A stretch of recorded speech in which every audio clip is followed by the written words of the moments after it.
Halo guys, ketemu lagi dengan saya Francisco Lumban Raja. Hari ini aku mau membahas berita yang viral di TikTok ya. Ini cukup prihatin juga sih dengar baca berita ini di TikTok lihat ya. Ini tentang seorang pria Indonesia berumur 26 tahun. Dia dinyatakan tersangka karena telah menghilangkan nyawa seorang awak kapal berumur 47 tahunan ya. Dia dinyatakan tersangka dan karena dia lalai saat bekerja. Jadi kalau kalian pengen tahu lebih jelasnya, nanti saya lampirkan sini link TikToknya. Kalian lihat di sini saja. Nanti ada terjemahan bahasa Indonesia juga. Jadi saya ngambil garis garis besarnya aja ya. Kejadian ini udah terjadi di bulan Februari bulan lalu di kota Totori, di prefektur Totori. Si pemuda Indonesia yang bekerja di kapal pukat, udah ada pengalaman juga 5 tahun ya di situ. Jadi di Februari malam pada pukul 8, mungkin mereka mau mancing namanya kapal pukat itu kan nangkap ikan ya, kapal besar itu untuk nangkap ikan di laut. Mungkin dia lagi mengoperasikan mesin, lalai kan, nggak memperhatikan apa. Jadi mesin alat penangkap ikan itu kena ke si awak kapal lain, orang Jepang, kena pas di posisi kepalanya, kena nancap di kepalanya dan menyebabkan cedera di kepala si orang Jepang itu. Dan ketika mau dibawa ke rumah sakit, naas si korban udah meninggal di tempat itu sih. Jadi dia ditangkap pihak kepolisian.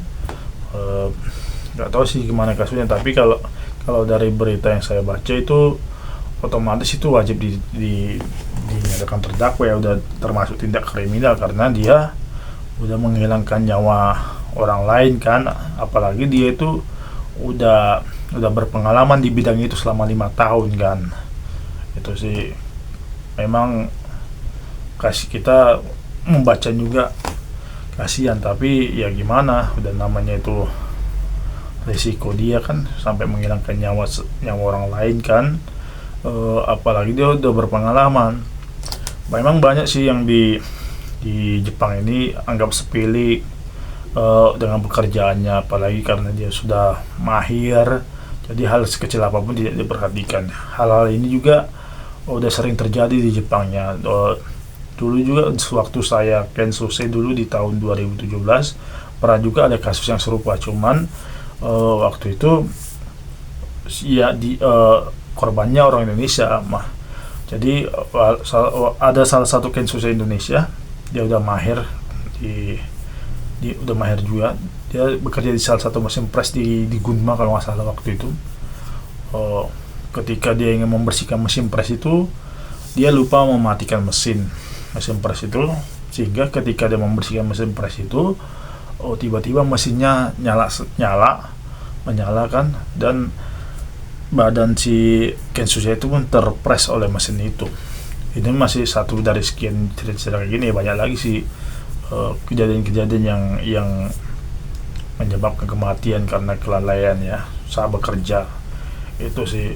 Jadi ya si ini tadi belum tahu gimana kasusnya, tapi kalau kemungkinan mungkin dia akan dipenjara ya, karena itu udah termasuk kelalaian menghilangkan nyawa seseorang sih. Itu aja sih. Jadi yang buat teman-teman yang ada di Jepang, kalau kalian bekerja, hati-hatilah, jangan, apalagi kalian sudah berpengalaman, jangan anggap sepele hal kecil, karena masalah besar itu, hal besar itu dimulai dari yang kecil dulu. Kalau dari yang kecil aja kita sepele, yang bisa merambat jadi yang besar kan.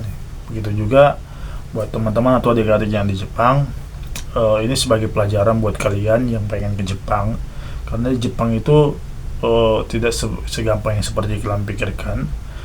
Di sini kita konsentrasi kita dikuras juga, terus teliti kita juga, ketekunan kita juga harus kita perhatikan. Jadi dari hal yang kecil itu pun harus kita perhatikan saat kita bekerja. Ini sebagai pelajaran buat kalian. Kecelakaan tidak akan terjadi bila bila kita dari awal mengantisipasinya. Itu aja sih ya buat video saya singkat ini. Nanti berita selanjutnya bisa kalian cek yang di sini tadi yang saya lampirkan sini TikToknya, silahkan dicek. Oke, sekian dulu video saya hari ini, sampai ketemu di video selanjutnya. Bye.